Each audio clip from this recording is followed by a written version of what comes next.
বরাবরই এই জিনিসটা নিয়ে আমার মধ্যে একটা ভীষণ অহংকার কাজ করে। তোমরাও সেটা কম বেশি আমার মুখ থেকে শুনে থাকো যে আমার ব্রাইডরা ৫ থেকে ১০ মিনিটের বেশি লেট করবেই না। আমি তাদের করতে দেব না। আমার ব্রাইডরা আমার কথাই শুনবে।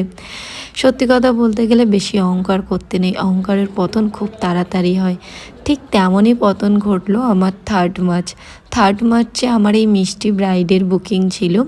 আর তোমরা কম বেশি সবাই জানো যারা আমার ভিডিও দেখো, আমি দিনে 3টে থেকে 4টে ব্রাইড বুকিং নিই। বাট দিদিভাইদের বাড়িতে 3 জন গেস্ট মেহেন্দি পড়ার কথা ছিল, মানে দিদিভাইকে ধরে আর দিদিভাই আর দিদিভাইয়ের দিদির মেয়ে, টোটাল 3 জন পড়বে। কিন্তু 3 জনই সব ব্রাইডাল প্যাকেজ আমার থেকে বুকিং নিয়েছিল। তাই জন্য আমি ওই দিন আর অন্য কোথাও বুকিং নিইনি, শুধুমাত্র দিদিভাইদের বাড়িতেই বুকিং নিয়েছিলাম। আর একটা আর্লি মর্নিং আমার হঠাৎ করে নেল এক্সটেনশনের কাজ চলে এসেছিলো, তো আমি সেটা করে দিয়েছিলাম বিকজ জাস্ট ওটা আমার বাড়ির পাশে ছিল। এখানে পয়েন্টটা শেষ না, পয়েন্টটা শুরু এখানে।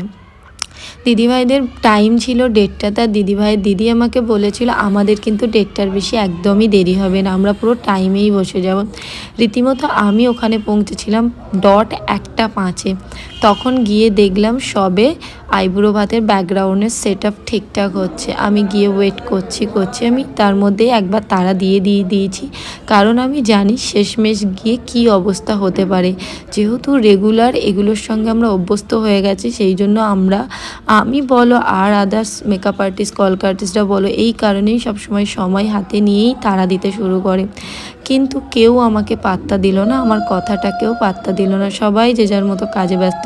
কিন্তু আমি একবারও ব্রাইডকে তাড়া দিইনি, কারণ সেটা তার স্পেশাল ডে ছিল। আমি চেয়েছিলাম সে তার স্পেশাল ডে সমস্ত মুভমেন্ট কেন সুন্দরভাবে এনজয় করে, আমার জন্য তাকে যেন কোনো রকম তাড়াহুড়ো না করতে হয়। আমি শুধু এইটুকানি রিকোয়েস্ট করেছিলাম যে তাদের বাড়ি থেকে কেউ একজন যেন অ্যাটলিস্ট বসে যায়, বিকজ সবাইকারই ব্রাইডাল প্যাকেজ আছে। কিন্তু কেউই আমার কথা শুনছিল না। অলমোস্ট আমি 2 ঘন্টা ওয়েট করেছি। ভাবতে পারছো 2 ঘন্টাতে আমার একটা ব্রাইডাল কমপ্লিট হয়ে যায়।